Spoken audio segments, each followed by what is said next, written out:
Let me give you a brief history of Otokoto Hotel. Otokoto Hotel was an upscale establishment located in Owerri's Amakohia area and owned by Chief Vincent Duru, father of Abidiozer Duru of the notorious Black Scorpions cult. The hotel comprised 3 adjacent buildings, ranging from 3 to 6 stories, and was popular among wealthy youths for socializing and recreation. However, in September 1996, the hotel became involved in a gruesome ritual murder. An 11-year-old boy was drugged, decapitated, dismembered, and his remains buried on the hotel premises. The discovery sparked massive public outrage, leading to the Otokoto riots, during which the hotel and other properties linked to the cult were burned or demolished. Subsequent investigations even uncovered additional bodies buried on the premises. After the riots, the government took control of the remaining assets and ordered confiscations under a panel led by Justice P.C. Onumajuru. The Otokoto ritual killings, Nigeria's most chilling true crime case. In the heart of Owerri, a city known for its hospitality and vibrant culture, darkness once reigned supreme. In 1996, a gruesome discovery shattered the innocence of an entire community. A child brutally murdered, his remains linked to a powerful network of ritualists. This was not just a crime.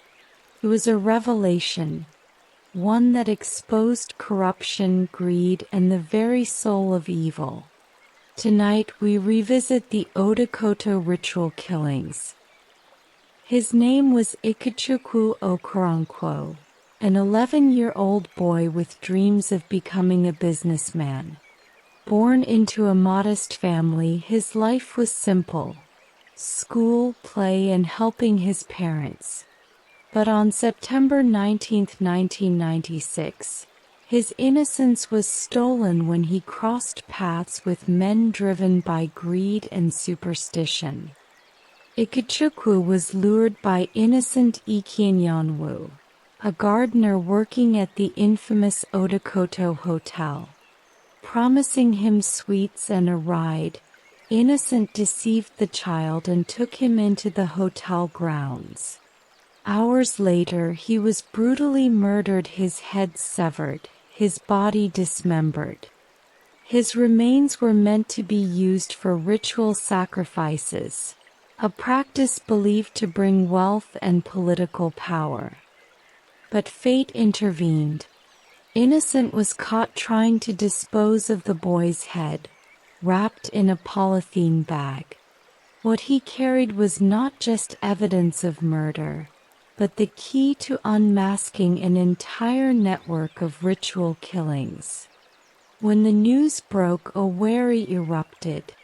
Crowds stormed the Otokoto Hotel. They demanded justice. What followed was unprecedented. Angry mobs setting fire to properties linked to wealthy businessmen accused of ritual practices. The people had reached a breaking point.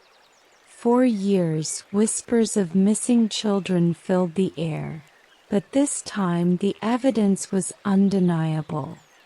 The investigation uncovered a chilling web of connections. Innocent Ikechukwu confessed, pointing fingers at his employer, Chief Vincent Duru, the owner of Otokoto Hotel. Duru was no ordinary hotelier. He was a wealthy, influential man with political allies and deep pockets. Many believed he used ritual killings to amass wealth and protect his empire. Police discovered links between the hotel and a syndicate allegedly supplying human body parts to politicians, businessmen, and traditionalists seeking power. This was not a single crime. It was a system. The trial was one of the most watched in Nigerian history. In 1996, 7 men were arrested, including Chief Duru. After years of proceedings in 1999, they were sentenced to death by hanging. For many, justice had been served, but for others, questions lingered. Were all the culprits truly punished? Or did some powerful figures escape the noose?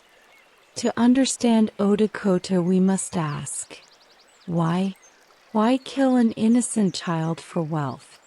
The answer lies in a dangerous blend of desperation, superstition, and greed. In Nigeria of the 90s, economic collapse fueled a rise in get-rich-quick schemes. Ritual killings, known locally as money rituals, became the darkest shortcut to success. But here's where it gets darker. Rumors spread that some government officials were aware of the syndicate but chose silence. Whistleblowers claimed ritual killings extended far beyond Otokoto Hotel. Was Chief Duru the kingpin, or just a scapegoat sacrifice to quell public rage? After Otokoto, Owerri changed forever. Parents became hypervigilant. Children were no longer allowed to roam freely. The hotel was abandoned, its ruins a ghostly reminder of horror. And across Nigeria, the phrase Otokoto money became shorthand for wealth gained through evil means. It's been nearly 3 decades, but the scars remain. Otokoto was more than a crime. It was a mirror, reflecting the darkest corners of society. Even today, ritual killings are reported across Nigeria, which raises the question, did we ever truly learn from Otokoto? Or are we still trapped in its shadow? What do you think? Was Otokoto fully exposed, or is there still a hidden hand pulling strings in silence? Share your thoughts below. Subscribe to Echoes of Africa, where we revive the stories that must never be forgotten.